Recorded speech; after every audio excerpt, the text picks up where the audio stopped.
How I made $151,000 in sales in 14 days with my first ever 5-day challenge, with 3 days of promotion to a list of 10,000 people without sending a single cent on ads. Bit of a different video here today. I'm joined by my good friend, Mr. Arjun Nair.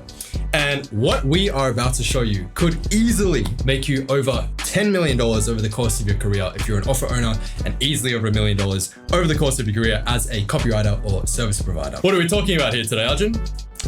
We're talking about 5-day challenges. That's it. So if you want that kind of money, it's awesome. Mm-hmm. So I ran my first ever 5-day challenge back in January this year, 2025. I just wrapped up my second one. It did equally well the second time. So about 150K first time, 150K the second time. Mind blowing to think what was possible as a result of this. And I got the idea from you. So firstly, thank you for giving me the idea, because this is the single best thing I have ever done in my business ever. And I wouldn't have done it unless you pushed me to do it this year. So I'm grateful. Thank you, sir. Happy, man. So what is this 5-day challenge? Why should people do it? What does it involve? And then we'll talk about the nitty gritty, the how to pull this off. So let's get into it. Yeah, so I did mine back in last year, my first one in October 2024. So the challenge came at a point where it was a couple months away from the elections in the US. And I was kind of afraid, my God, if elections, we're running ads to our main book funnel. Are people still going to buy? What's going to happen? Will ads tank? And so I was really keen on getting a place where it would fill our closest calendar for the next 2 or 3 months. And I heard this challenge thing, it's a big thing back in 2021. But of late, I've heard the thing come about because it's all coming down to one thing, Sean: momentum. How do you put someone in momentum? The best way to do it, challenge. So Alan from Nothing Held Back, he gave me the idea of, why not run a challenge and get people in action, on rolling. And I was like, all right, let's do this. So that idea was born. Yeah, I got the first idea actually from Alex Hormozi, one of his portfolio companies, publishing.com. He did a YouTube video one day talking about how they made $2 million from this 7-day challenge, all through email, pretty much. And I was like, well, I'm the email guy. I should know about this. What's going on? Why don't I know about this? And then a couple of days later, I saw my friend Christian Davis, who is the head copywriter for publishing.com. And he was like, hey, that Hormozi video? That was me. I did that. I was like, hey, what's up, Christian? We should chat. And so he came on, he did a guest session for our guys in CMB and kind of walked us through what this is and how it works. And I was like, dude, I need to do this. And that's when I found out that you did your challenge. And just seeing how well it worked, I'm like, I need to try this. So before we get into like nitty gritty and how to, in terms of what it is, it's pretty simple, right? So we're talking about a 5-day challenge live on Zoom for 1 to 2 hours a day, that type of thing, right?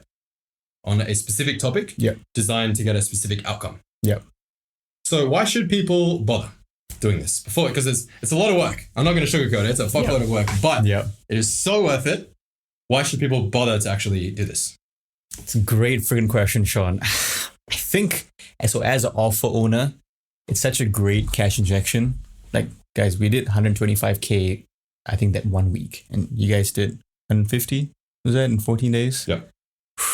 So if you want that kind of money, it's awesome. But aside from just that, I think it's such a good bridge for your clients. For example, when they buy something cheap or they're just a free lead, right? You have this and then you have this, them being a high ticket client. And so you need that sort of bridge. You need something that ascends them forward.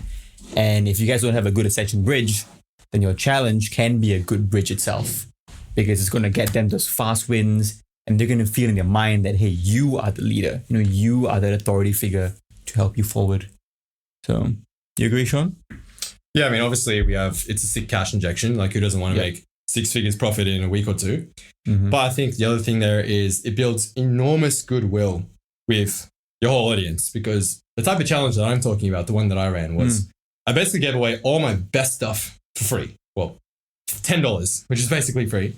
And there's a couple of upsells and order bumps and stuff in there too. So, we got about 270 buyers, and the average order value was like $300 or something. So, sorry, $35.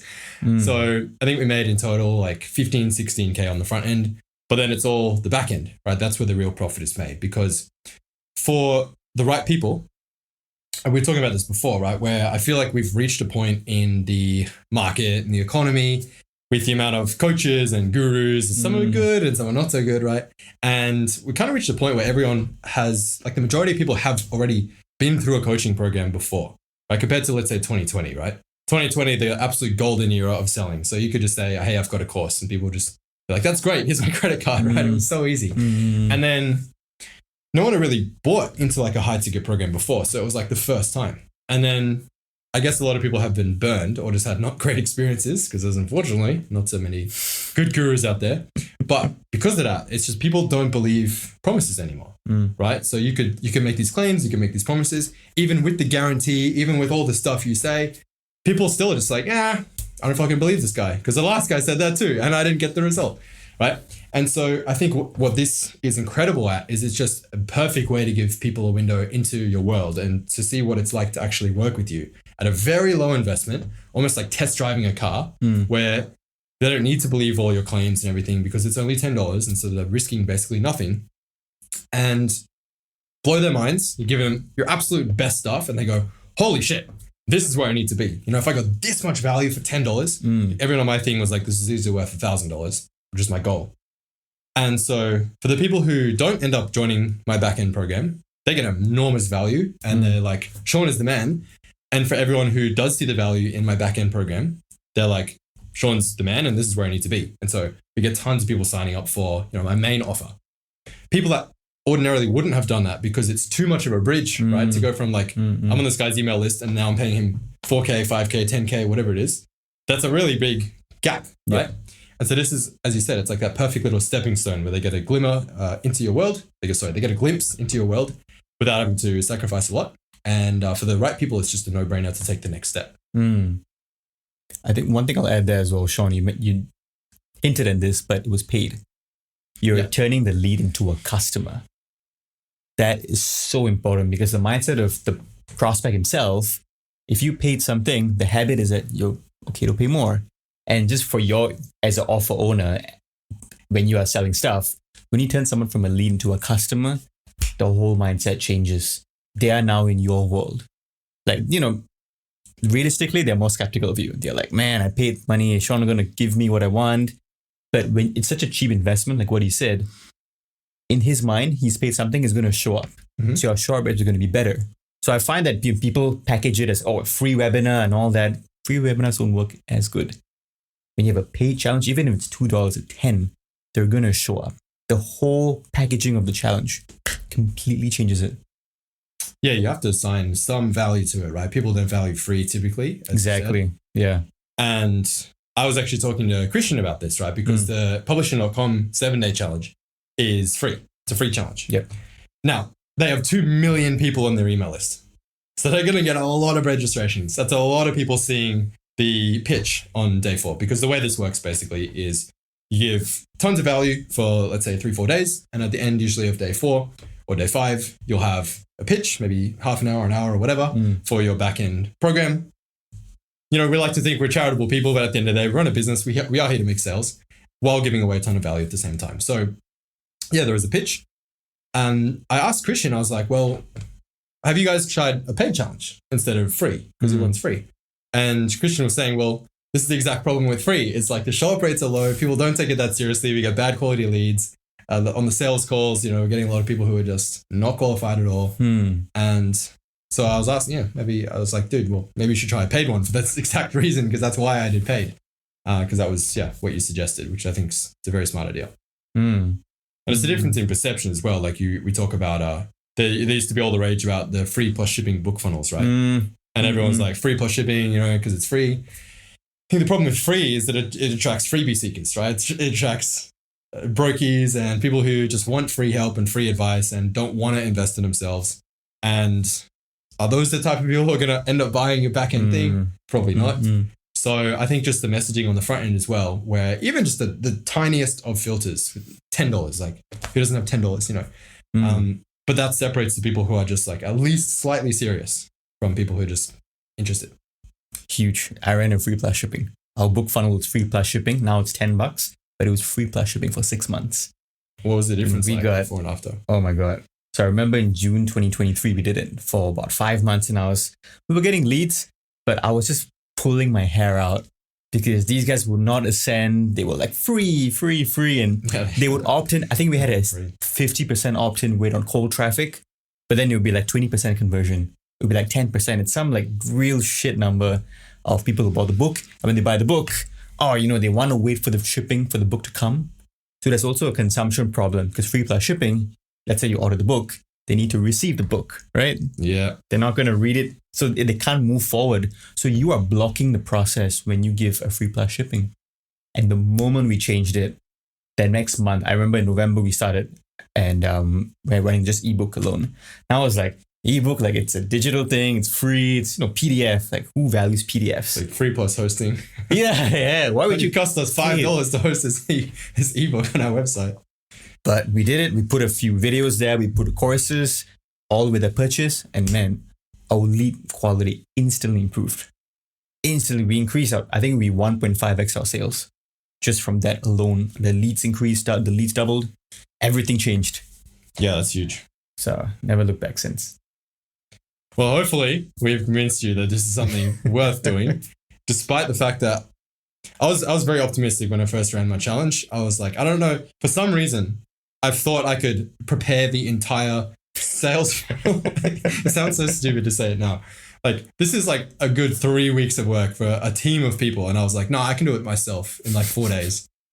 So I just stayed up for like 4 days straight and 4 all-nighters in a week, like no sleep, just 55-hour work marathon, like modafinil coffee, just fucking sitting there smashing a sales funnel out. And then I hadn't even began doing the slides or any of the presentation. So I started to do that after I was done selling it, because selling it's half the work and then you got to deliver. So anyways, it's a lot of work. But the good news is once you've done it, you've built it all out, you can just rinse and repeat. So every 3 months, you do it again and again and again. Then you can run ads next time. Then next time you can get affiliates doing it.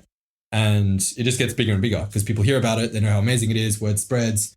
The affiliates hear how much the other affiliates made last time. And then more people want to promote it. And then you use all that proof in your ads, and then like your ads work better. Yeah. And it'll just work better over time. So it's a lot of work up front, but I can't see it being, it's already worth it. And I really don't want twice now. And it's a one-time thing. Like when you set up the funnels, you kind of rinse, repeat again. So it's just the initial setup is hard. But other than that, it's quick cash campaigns. It's amazing, man. Mm-hmm. It's the best thing. Literally, it is the best thing I've ever done in my business. And I've been doing this for 7 years. So that's not bad. Cool. So let's talk about results. I want to hear, we touched on it a little bit, but when you ran yours, what kind of like revenue did you make? Front end, how many buyers? Yeah. Let's talk numbers. Like, do you know the average order value, all that stuff? Yeah. So front end, so we had a book funnel, not a book funnel, we had a challenge funnel. And we said, hey, you buy the challenge, you get our book, you get our video course, you get like a few like case study stuff. So it was like 8 bonuses we threw in. So AOV, and we had, upsell 1, upsell 2 for like 197, 7. So our total AOV for one customer was about, I think $90. Between 80 to 100, I think it was 90. And so, I think we ran ads for a few days, but it was mostly warm. I think it was 60% warm and 40% cold traffic, or other affiliates brought in their students as well. So I'll talk about that in a second. But our total front end sales we made was about 16 grand. 16 grand. 16 grand for the challenge funnel. And AOV was $90. Oh, wow. That's way higher than mine. So we had a very high take rate on our upsell one, because upsell one was a starter kit as well as VIP. So, hey, come in. So our VIP was every day. We had 1 hour challenge. And after that, 1 hour was Q&A with the guru himself, the business partner. So that's the front end. And then go on the back end stats as well. Yeah. So what did your funnel look like in terms of the price points? Yeah. So just people can conceptualize this a little bit better, like to be more concrete. Yeah. So the challenge itself was $18. $18.95. And then we had a bump one that was recordings, $27, I believe. Oh, so you sold the recordings? We sold the recordings, yeah. 27. Otherwise I get no replay at all? Nah. So it has to be live? It has to be live, yeah. Ah, okay. Are you selling worldwide or just America? Just America. Okay, yeah. That makes more sense, yeah. Because for some people, it's 4 a.m. or something, and then they're like, what? Well, we did run in 12 p.m. EST, right? So that's Pacific. People at work. I'm like, but hey, we had an 80% show up rate. Like, we had 250 attendees and I think about 200 people Wow. showed up live. Of course, throughout the days, you'll get lower and lower, but our first couple of days were like... That's huge. 80%. I think mine was like 20 60 to 80. But, you guys are all over the world. Yeah. So it's different. A lot of people do join at 3 a.m. in crazy times. All 5 days. So I'm like, yeah, hats off to you guys. Like, that's impressive. I had the tiger. Yeah. But yeah, those are the front end stats. So that's how the first opt-in looked like. So $18, $27 recordings. Upsell 1 was $197. Starter kit, VIP. And upsell 2 was a $67. I think we call it Joey Spill the Beans. So this is our top student who had 200 properties, demoing how he finds properties, how he wholesales, just talking through this whole process. Super, super valuable thing that, yeah, we just released it, recorded content, put it in, $7. Bam. Yeah, that's the kind of stuff that I did actually just included. So maybe next time I can pull it out and sell it for more. So yeah, maybe I should do experiments with bumping prices up, because for me it was $10 front end. I had the reverse outreach scripts, which is basically like copy paste scripts you can use that goes with the system I'm teaching. Yep. But that was $27. VIP, they get the recordings and a bunch of other bonuses. That was $47. And then upsell 2 was my email domination training. I did a special 90% off deal. So they got it for $197. So yeah, it's interesting to play around with the numbers, because my AOV was like $35 to $40 and yours was more than twice as high. So that's why I'm hiring him to do my next one. Well, we had, so our book, just to give some comparison, my numbers came from a book funnel.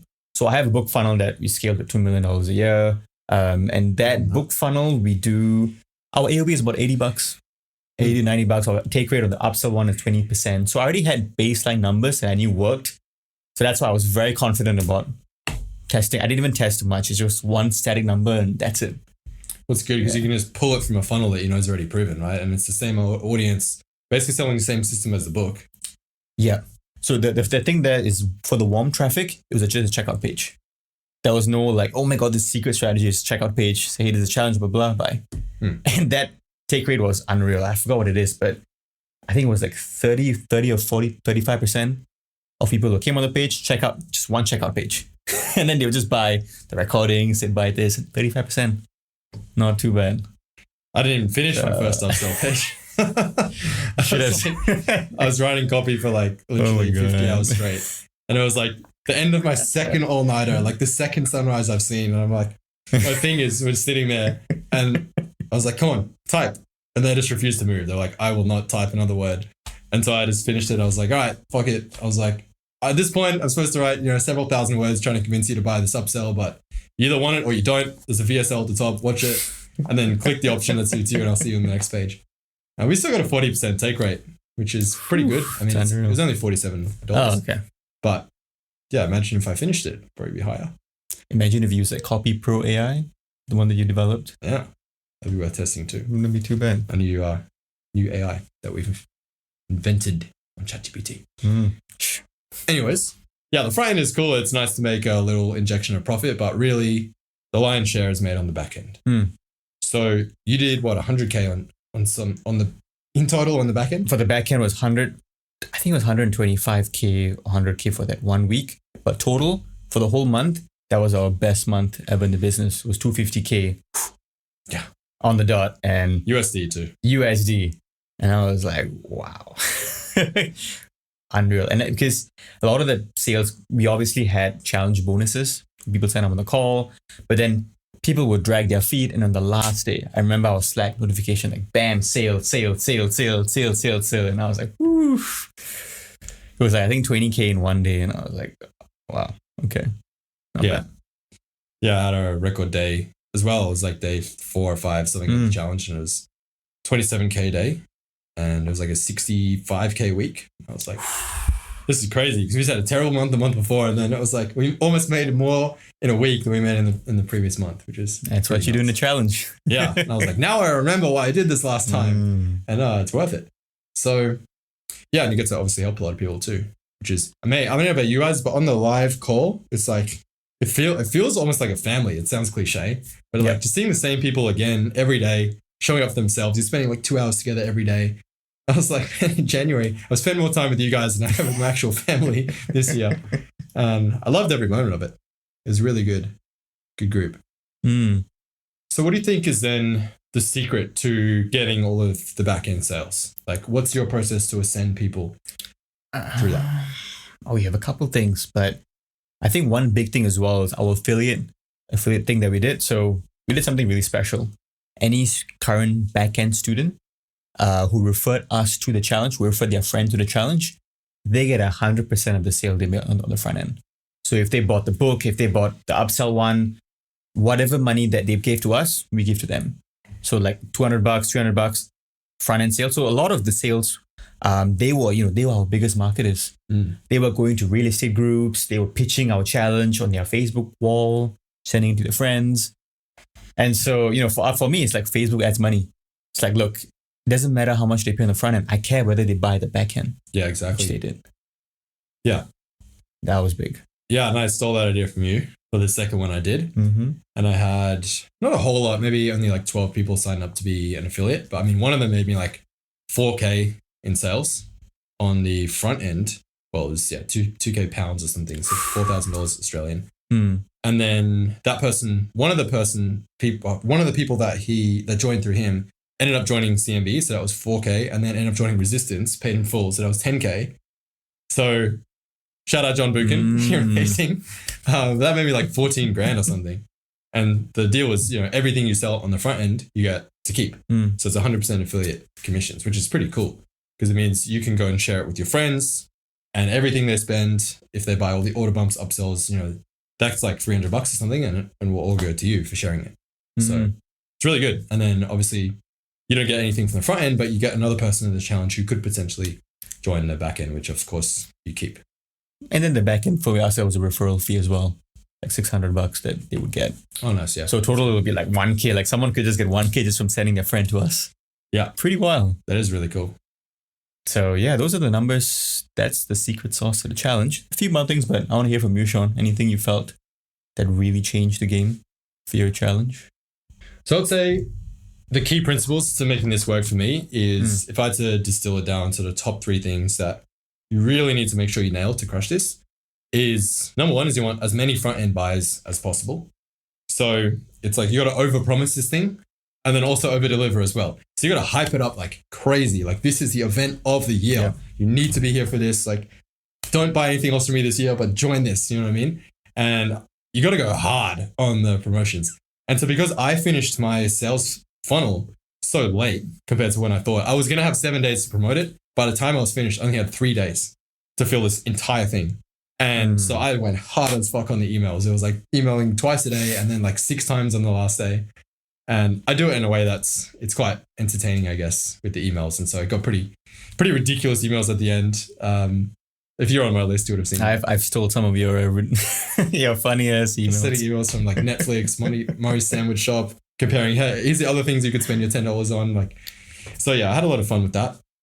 And because obviously I'm selling to email marketers, and so I can have fun with the emails. But yeah, that's the first thing is like, obviously the more people you have in the challenge, the more people get to see your offer and the more people could possibly ascend. So like, publishing.com, a list of 2 million people, like, holy shit, if they get 10,000 people in the challenge, that's a lot of people that could potentially buy the back end thing. So obviously having a big audience helps. You can run ads too and just promote it everywhere you have an audience. Like, you got to shout about this thing from the rooftops and incentivize other people to do the same. So that's the first one. Second thing I would say, just say over deliver like a motherfucker. Like, that's what I did. I overpromised like a lot, right? I was like, this is going to be legendary. I'm going to be giving you this revolutionary reverse outreach system that gets 16 to 20 times more calls booked than traditional outreach. People are reading that like, well, I have to know what that is. Like, it could be bullshit. It's probably bullshit, but like, I need to know. Yep. And we delivered on the promise. Like, really, if you're on the call, on the challenge, people are saying, holy shit, this is so different. I've never seen this before. And I can't believe you're giving this away for $10. Like, that's number 1 comment in Zoom. I can't believe this is ridiculous. Like, this is worth more than $2,000, $3,000 programs I've been in. I was like, good, that's my goal. So that would be the second thing. And then third thing I'd say is like, don't forget the primary objective too, because it's easy to get swept up in the love on the call. It's like, we feel like a family and all that stuff. And it's great. Giving away so much value. Everyone's like showering your ego, like showing you the best thing to ever happen. But you got to remember you're there for a reason, which is still to give a lot of value for sure, but also you're there to like pitch and trying to send people into the backend program because really that's where you can change their life. I can't really change someone's life in like 5 hours on Zoom, across 5 days, but I can change their life in 10 weeks or 6 months or a year. And so if you really believe in what you sell on the back end, you need to try and get as many people in there as possible. So I'd say those are the biggest things for me. And you just do it all in a way where you build as much goodwill as possible as you do it. So even the people who don't buy, they will go to war for you, right? If there's anyone asking about you in Facebook groups, forums, Reddit, like these people will be like an army that will come, to your aid and be like, Sean's legit, he's the man, like his stuff's the best, right? And so you're just creating like so many fans and people who got so much value from you in excess of what they paid. And so it's just a win-win-win. You know what I mean? Like no one loses, whether it's apart from my sleep debt, my health. But apart from that, it's great. I think even the guys who don't sign up, like they have the eye of the tiger. Like even your audience, they are like, I'm going to make it for the next challenge. I'm going to make it for in 2 months. They're going to get on a payment plan. They're going to commit something to you. So I love how it just draws out the eye of the tiger, potential students. Yeah, what I found really interesting was, so my challenge, the theme, the name of it was make your first $1,000 as a copywriter. Okay, so I called it your first client challenge, something like that, like very simple. Like, which is another thing. The name should be very simple and indicative of what the challenge is about. Shouldn't be any like, be clear, not clever, right? So it's like, okay, your first copywriting client challenge. Okay, it's pretty clear what the challenge is about. But despite it being clearly aimed at beginners trying to get your first client, all the people that ended up joining CMB who were in the challenge were more advanced copywriters, which I found really quite interesting. And so they were in the challenge. Many of them weren't there live. They were probably watching the replay. But a lot of the people who ended up joining were already at like 10, 15, 20K a month and just wanted to go all the way. And so the other interesting thing was because I have my core program, which is CMB, right? So that's, it's my main high ticket program, the 10-week one. But then after that, the highest end thing that I sell, it's my resistance mastermind, which is roughly 10, 12K, 15K a year, something like that, somewhere in that range. And a lot of the people would just go, I want everything Sean has. You know what I mean? And then it's like, I found my guy and I want everything this guy has. And they just charge right the way through to the end. And so of the people who join us in CMB, almost, I think 1 in 3 of them just went all the way straight through to resistance, like in a matter of a week or 2 weeks. So they've gone from stranger, well, they might have been on my list for a while, so maybe not stranger, but having paid me nothing to joining the challenge. A week later, they're in CMB, and then like a week later, they're in resistance. It's just like, boom, all the way to the end game. So when you over deliver like that, it's you basically make it unreasonable that they wouldn't want to work with you. That's the way I look at it. Because if, there's 2 schools of thought. I used to be really, I guess, hesitant to give away my best stuff for free or $10. But then, I think the way you got to look at it is, I think Taki helped reframe this for me, Taki Moore, who's one of my mentors. And he was like, well, what if you don't give your best stuff away for free? Then people are just going to think you're incredibly average. You know what I mean? It's like, imagine watching a movie trailer and the trailer sucks because you didn't want to give your best parts of the movie away in the trailer. Well, people watch the trailer and they go, well, this shit stinks. I don't want to see the movie. Right? And so you kind of have to give your best stuff away for free in order for people to think, whoa, this is where I need to be. Right? And so the other, I guess, hang up I had with that was, well, wouldn't my paying clients feel a little bit cheated or pissed off maybe because I've given so much value away for $10? Number one thing I'd say to that is actually something I read in $100 Million Leads by Alex Hormozi, where he mentioned this exact thing. And he said, most of your clients actually don't really care where they got the value from you. So whether it was in like a free YouTube video or whether it was in a $50,000 mastermind, basically if they even see a free YouTube video from you, which has mad game, right? Or strategies, source, whatever, they basically, it just reaffirms to them that they made the right decision by investing in you. Because they're like, oh, this guy's smart. He knows what he's doing, So that really helped shatter that belief for me and make me comfortable with actually starting to give my best stuff away on YouTube and all these platforms, which has helped my business growth tremendously. So thanks, Alex, for that. And the other thing I'd say to that as well is like, the information's everywhere. You know what I mean? It's like, we're getting to the point where AI is getting really good. Information is really becoming a commodity. So the idea that you have this information that is scarce, that no one else has access to, those days really are coming to an end, where with stuff like ChatGPT and people can literally just ask, how to get out of spam. You know what I mean? It's like, there it is. There's the instructions, all the secrets you've been holding. So I think the real value comes in the implementation, right? And so if you can give away the information for free, but it's charging for the implementation on the back end. So it's like, okay, now you have the system. Now you know what to do. Would you like our help to just do this with you or do it for you or just hold your hand, take you every step of the way, coach you and guide you and answer your questions and actually make sure you get results. So like, that's what we're really selling. That was a bit of a tangent, but huge. I think it was important to cover. Yeah, no, there's a whole aspect of accountability. I think we are in a space where people just need to be, held accountable for their actions. For what, if you're in the cold outreach game, all right, you got to send 100 emails a day. You got to reach out to 50 people on LinkedIn every day, right? You got certain stats you need to do. You're not doing it. Same thing in real estate, right? So when you see someone who's done it and you're on the challenge, you have to do it right then and there. For us, we said, hey, bring your deals live so we can show you how we think about the deal. What are the property look like? For us, we're really real estate. So, all right, is this property good? The roof is out. Is the state good in? Are there tenancy laws around there that would prevent you from making the sale? All these nuanced things that you won't get on your own. It just comes up in the challenge. And you're like, oh shit, I have all these problems. All right, who's the next person who knows this? You. It's the guru. So, yeah. I mean, you can still give people away the whole system, but it's like, you're not going to be there to guide them through every possible little step. And it's like, there's going to be a point where even though I give you my exact system that I teach my highest paying clients, I give you the same system, but you're going to have a client or a potential prospect who replies with a certain email that you're not going to know how to handle. And if you're not in a coaching group where you're getting the help and support, well, then you might fumble it. And like, that's the difference between you landing the deal or not. So what I mean? So it's like, it's the implementation aspect of it that makes the difference. That's the way I look at it. True. Fear. You're overcoming their fear at the end of the day. That's the number one thing when people join, because they're scared. You have every right to be. It's a new thing for you. You don't know the roadmap. If you know it, how do you know you're going to succeed? Yeah, and I think the other thing as well is when you invest in yourself, it's regardless of even like who you're investing into, like just the fact that you're actually investing into your growth in your career just means you will start to take it seriously. Like someone who invests in a personal trainer is going to take their health and fitness and training and nutrition more seriously. Even if the trainer's crap, it's like they're actually going to be putting more conscious effort into it. So someone who, they've kind of been dilly-dallying, flopping around, like, treating this copywriting thing as maybe a side hustle because they saw some Andrew Tate video and they joined Hustlers University for 2 months and whatever. And they're like, oh, it sounds good. I want to make internet money. But as soon as you pay, big chunk of money to join a program or a mentorship, now you're like, all right, I'm serious. I'm in this shit. Like, I can't fuck around anymore. It's like, I got to send the outreach messages. I got to do the practice. I got to get the reps in and I got to take it seriously. Statement of intent to yourself. Yeah, exactly. So, obviously I'm a big advocate in investing in yourself. I've been doing it since I was 17, basically investing every dollar I ever made. And I think it worked out pretty well. So, touche.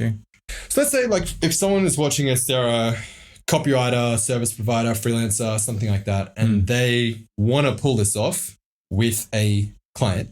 It's kind of like you, right? Because I did this challenge for myself. You did this challenge for your client. So for someone who's like, maybe they're already working with a client and they're just on a retainer, 2-3K a month, writing their emails or ad hoc one-time projects, whatever. How, in your opinion, should they bring up this concept, this idea of the challenge?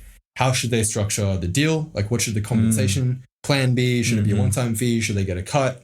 Like, how was your experience with that? And what would you advise those people to do? Yeah, it's a good point. We just had a retreat a few months ago on this. And the biggest thing about a challenge is for the client itself, for the offer owner, it's risk-free, right? So what do they have to lose? Really, it's all on you to do the marketing and sales. And the thing you need to take care of is the backend. The backend sales, all that matters. So what I would advocate is maybe a 30% on the backend, 50% if you can push it, depending on how small the business is.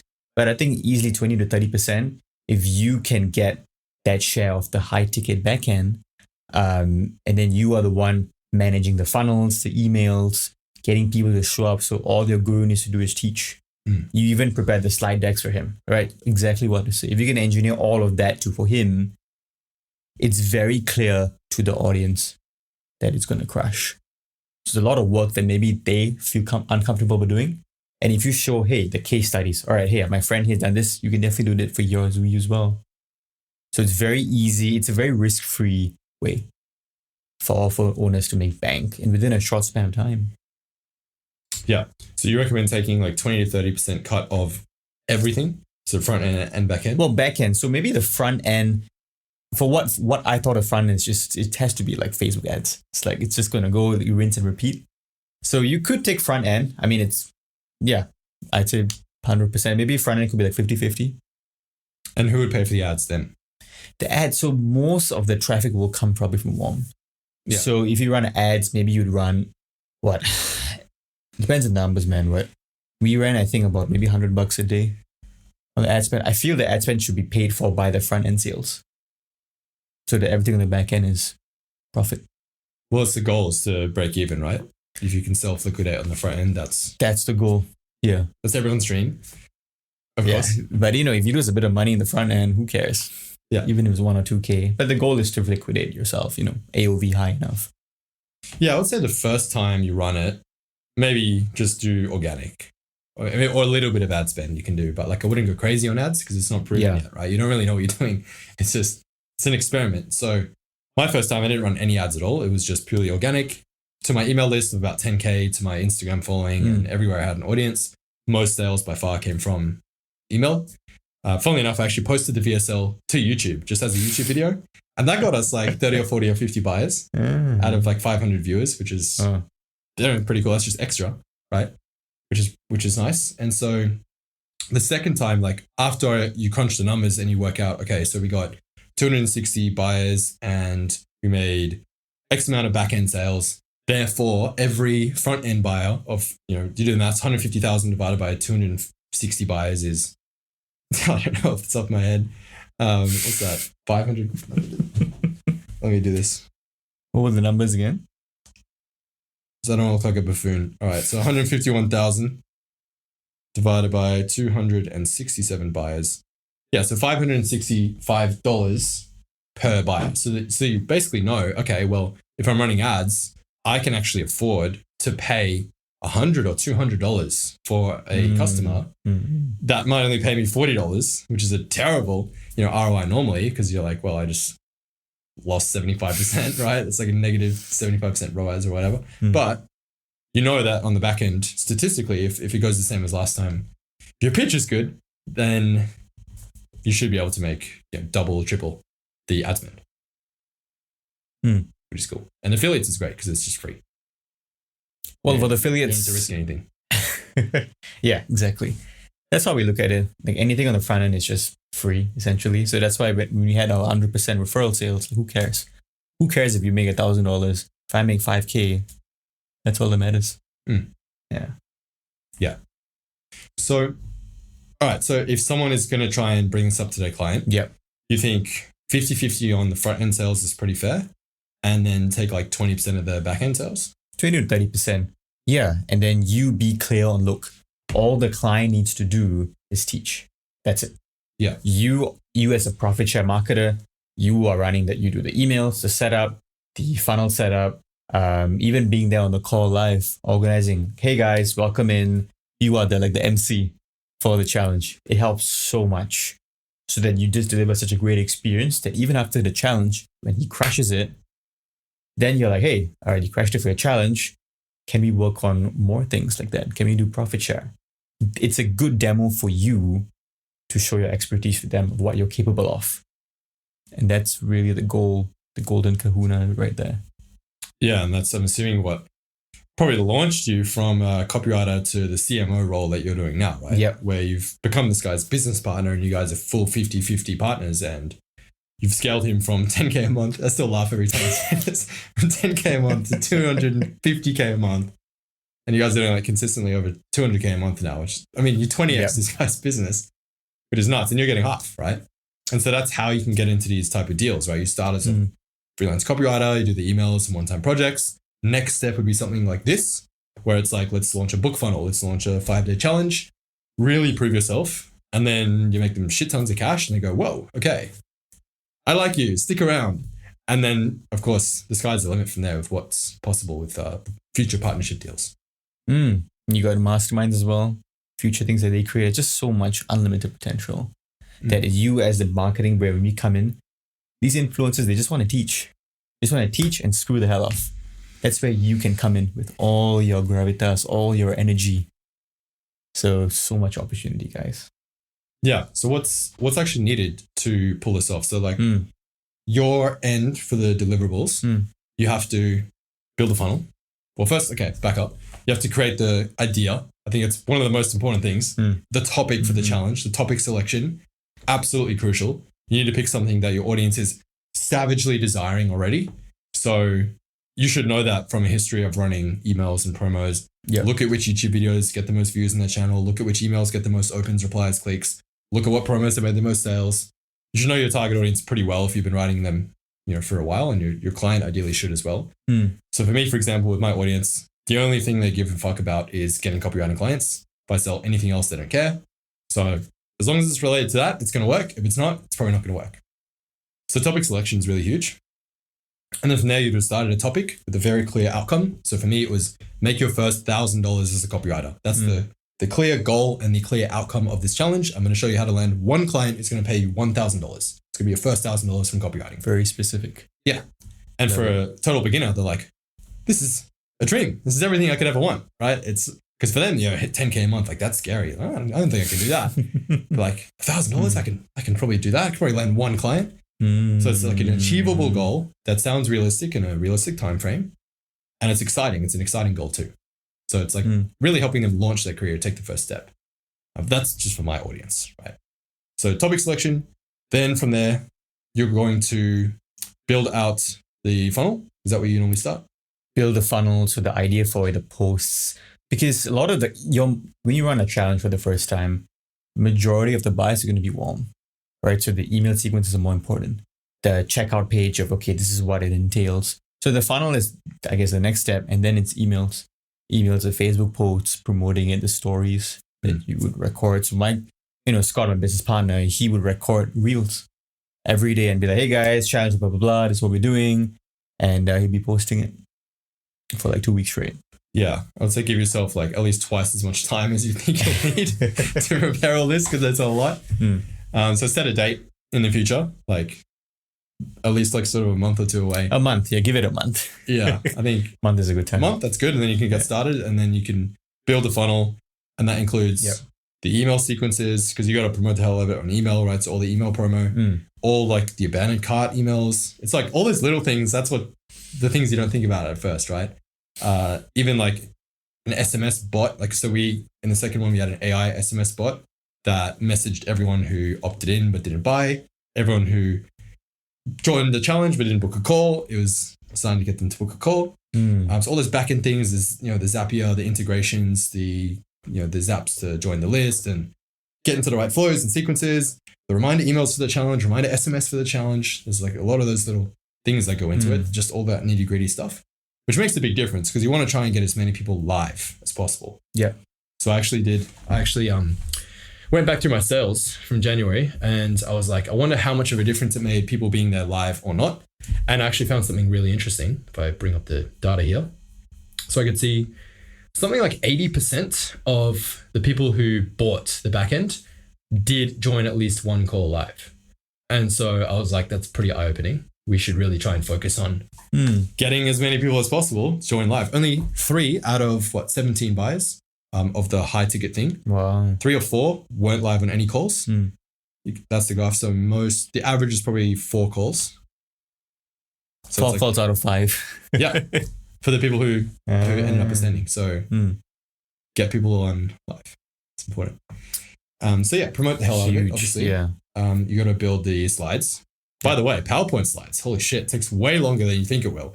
Because you don't have a lot of text on one slide, right? It's got to be engaging. So you want to have like one sentence, one picture, nice and big, and you have to have like 120 slides. That took way longer than I thought. And then make sure your Zoom plan is big enough to handle enough people. Yeah. So it's like everything you can foresee. Like really just try and think like what's every possible scenario to prepare for. Like that's all the ingredients. Yeah, I'll say the first time we had it, the first day, we had 100, our cap was 100 on Zoom, and we had 200 people. I think we had 300 people waiting to join. So we had to upgrade Zoom live on the call. That was scrambling, not fun. like fuck, after calling, like, yo, update my plan. 200 people in the waiting room. 200, like, oh my God, the support chat was flooded. It's like going down by the minute as they're leaving. You're like, no. Oh my God. So we gave the replay like for free, I think the first 2 days. All right, you know what? We kind of screwed up. Yeah. Here's a replay for free. So yeah, upgrade your Zoom, guys. It's very important. That's good, yeah. For sure. Yeah. And then I guess the only last thing is the pitch, right? So how did you transition to the pitch? Like you've just given 3 days of amazing value. Yep. And then now it's time to say, all right, if you want to take the next step, here's the offer. How did you go about doing that? So 5 days, the pitch should always be on day 2 or 3. So I think day 2 is when we pitch. Day 2, we soft pitch. We say, hey guys, this is the Freedom Accelerator program. We'll talk to you about it tomorrow. So we kind of framed it up as this cool thing. It's more seeding it, right? Seeding the thing. I think it's really important. Throughout the challenge, you want to be constantly mentioning testimonials, case studies. This guy got this crazy result. This girl got this crazy result. They're in CMB, and they're killing it. And so by the time you even get to the pitch on day 3, 4, they're actively desiring it already, right? Because they've been hearing about it. They're like, I want to be in the CMB thing. What is it? But by the time I got to day 4, like I had people actually asking, they're like, can you just pitch me already? They're like, can you just tell us about the CMB thing? Like, I just want to join it. Like, so like, that's a sign you're doing it right, without going overboard, but like building that desire as you go. So that's really important. What else did you guys do? That's big. Well, we gave also at the pitch itself, we gave a discount that you needed to get it, I think, by that week. So we gave a $500 discount on the actual price, and we gave a $500 refund guarantee. So we said, hey, if you hate the program, we actually will give you $500 extra on top of everything you paid. So it's $500 of free money. Wait, how does that work? So if, let's say, they bought the program for like $4K, if they didn't like it, we would refund them $4K plus an extra $500. Yeah, that's a ballsy guarantee. I saw that and I was like, woo, Scott is confident, man. So how many refund requests did you get? Only one. One out of, 50. Out of 50. 40. You got 50 buyers. We got at 4K. I remember that. 200 grand. For that month itself, we had like 40 piffs. Wow. 40 piffs. Holy shit. Definitely bit 40. Yeah. That's nuts. So not too bad. And only one person was like, I didn't like it. Or like, it's too overwhelming. And they were old as well. They were like really old people who didn't want to have another business venture. So good. Freaking awesome. Yeah. And on the front end, I had I'm not a fan of money back guarantees because generally it kind of attracts people who are 1 foot in, 1 foot out. You know what I mean? I want people to be all in. And so we have a results guarantee instead, where it's like, if you don't get the result within a time frame, we'll work with you for free until you do. But for the front end, for the challenge, I made it 100% money back guarantee. So it was like, if you didn't think the challenge was worth it for any reason whatsoever, or any of the order bumps or upsells, then I'll just refund you. And both times, not a single refund request, like 500 buyers total. Not a single person was like, this sucks, I want my money back. Likewise. Yeah. And then the other interesting thing that we did when it came to the pitch was I basically said on day 4, because that's when I did mine, I was like, all right, so the session is over. Like, you guys can totally feel free to leave. Having said that, I do a special offer for you if you want to stick around and learn how we can implement this and take it further. Because I was like, do you want to make $1,000 once, or do you want to make $5,000 a month, $10,000 a month? And so I actually invited people to leave before I got to. So I did sort of half the pitch first, right? And then I was like, before I continue, if you don't want to be here, I'm not going to force you to be here. Like, please leave, And I just went silent for 5 seconds. Not a single person left. Both times. I was like, oh, this is cool. It's like, people want to hear it. Great. And so in that way, that's like they're giving you permission to pitch. You know what I mean? The analogy I could use, I guess, is if you're talking like selling from a stage in a big room of people, it's kind of like, when they do the whole, if you want in, run to the back of the room and fill in the order form. It's almost the opposite when you do it this way. It's like you're actually saying, if you don't want in, then stand up and leave.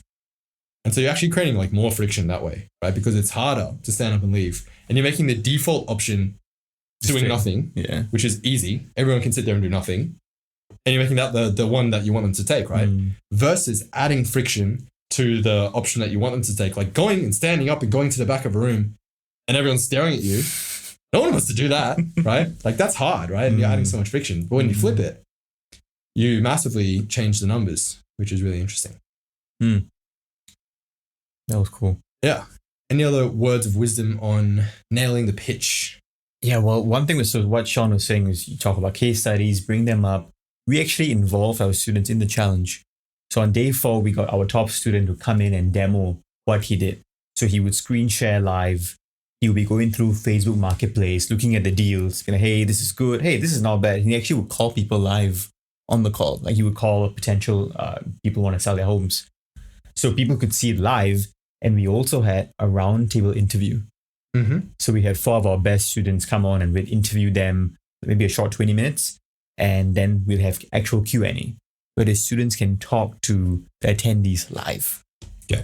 So they could ask any question they want and people were just flooding the chat because our backend students joined the challenge as well, just for the fun of it. And they were like, hey, our program's the best thing ever. You know, this is best decision I ever made. When the attendees see that live. Yeah, it's totally telling you. Yeah. Yeah, we had a lot of people see me there in the chat and they were like, join it. Like, I'm not getting paid to say this, but like, you should join. And yeah, I totally stole that idea from you as well about doing the roundtable interviews on the last day. So good. This is so meta because you were one of the 3 people on the challenge in this exact room with the same setup. And then now here we are talking about the results of the challenge, which is cool. Yeah, it's really, really great because it's like, again, it's proof, it's demonstration. And it's like you can have all these screenshots and make all these claims. When they actually see a person live on Zoom and they can ask them questions and interact with them, and they're like, oh, it's an actual real person. They got actual real results, you know, because there's so much bullshit online, right? And so, yeah, that's really, really huge. And also their story as well. Like for me, we had a female teacher who she was a school teacher. She saw how bad the income, the people there, and then she left. So a lot of people in our attendees were school teachers and they completely relate to that. Yeah. And they were like, holy shit, I see myself in you in 2 or 3 years. Yeah. And so having like different students who are in different phases of their life, different origin stories, amazing what it does for the attendee. Yeah, exactly.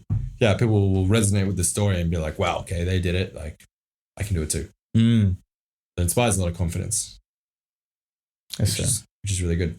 Yeah, last thing that I'll say on the nailing the pitch side of things is I would say the way that I kind of set it up. So I follow this woman, Dr. Joanna Martin. She's brilliant. You should check out everything that she has. She is kind of one of the OGs of the selling from stage, selling to groups kind of thing.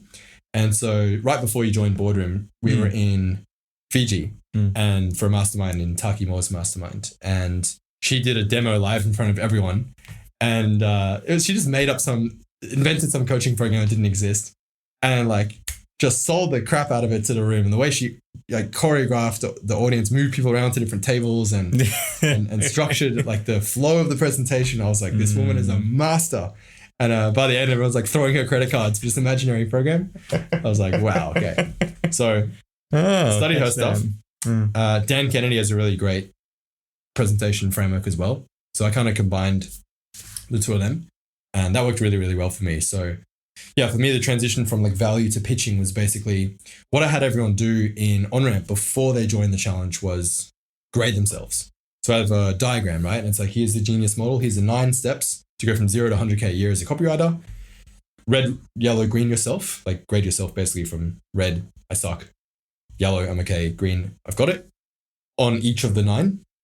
And then at the end, even though, because the thing for me is like, I've given so much value away. Why would anyone want to pay me to, go further, right? Because it's like, I've literally given them everything.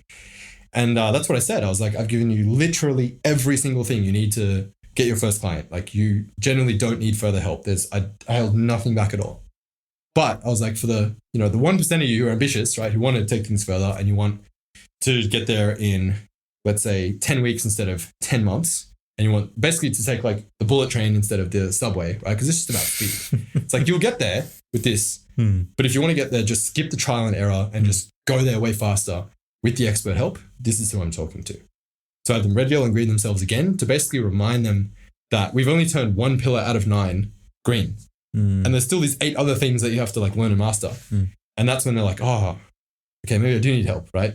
So you basically remind them of the fact that it's like, they probably will need help outside of this. You got to put them back into the problem state. Yeah, you have to. Because then it's like realistically, as soon as you get off the challenge, you're probably not even going to remember half of what we covered 5 days from now. A week from now, you're not even going to remember being here. Your life's going to go back to being the same. Like that's how this always goes. And so remind them of that. It's like getting back into that state. And then you can kind of get into the, the outcomes. Hey, we help people with these core transformations. Then I do the invite people to leave thing. Then we get into nitty gritty details of like, all right, this is logistics, 10 weeks, 6 coaching calls a week, blah, blah, blah, bonuses, new revolutionary AI thing, give the presentation. And then we talk about the investment as well. So did you reveal the investment? This because our price increased, so we didn't reveal. We just said, hey, book a call. Okay. Yeah. Yeah, I might try that next time. Because for me, I decided to actually just straight up reveal the price on the call. And so everyone who did book a call, I mean, it was 100% close rate, right? Because it's like they already know the price, they know the details. It's just a formality. We just have to make sure they're a good fit. Or plans, I guess, if you have payment plans. Yeah. Yeah, exactly. Any other final words of wisdom for our viewers before we go to dinner with Ben, who's waiting for us? Is there anything you would have done differently or might do differently next time? I think because so my first challenge was 5 days. This time it was 2 days. I feel 2 days is a little bit too short. So we still, we did well, but it was a lot on the first day. Our second day was a round table. And the first day was like, all right, teaching, demo, pitch. I would spread it out over 3 days. I think that's the sweet spot. I would definitely do that differently. I think what you said was really good. The genius zone, making them color themselves, making them judge themselves first before coming on. Huge. Yeah, I think just pre-nurturing the lead. So when they bought the challenge for us, maybe they had 2 weeks lead time when they bought the challenge till the actual challenge itself. So it's like having a sequence of like nurturing them, getting them to do some homework before that. I think that's awesome. Yeah, 100%. Yeah, keep people more involved leading up to the challenge. Yeah. Give them like homework, assignments, that type of thing. The only thing for me is start running it earlier than 3 days. Because it's a live event, right? It's like 5 days. So yeah, to give people 3 days notice for a live event is not a lot. But we did get a lot of sales.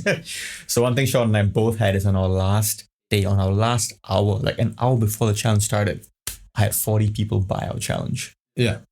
40 people on like the last 10 minutes, we had 20 people. Yeah. And I was like, where were you guys? Everyone always waits.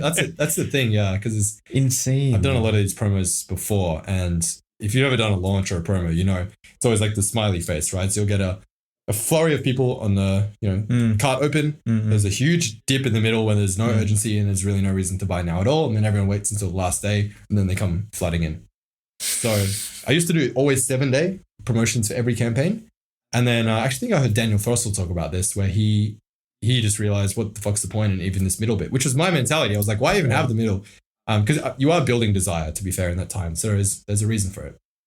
But I guess I came to the same conclusion he did, which is just like, well, let's just cut these middle few days out in the dead zone and we'll just go like 4 days. And so I think Daniel, for him, he says 4 days is a sweet spot for any promo. I tend to agree. I usually do about 4 or 5 days.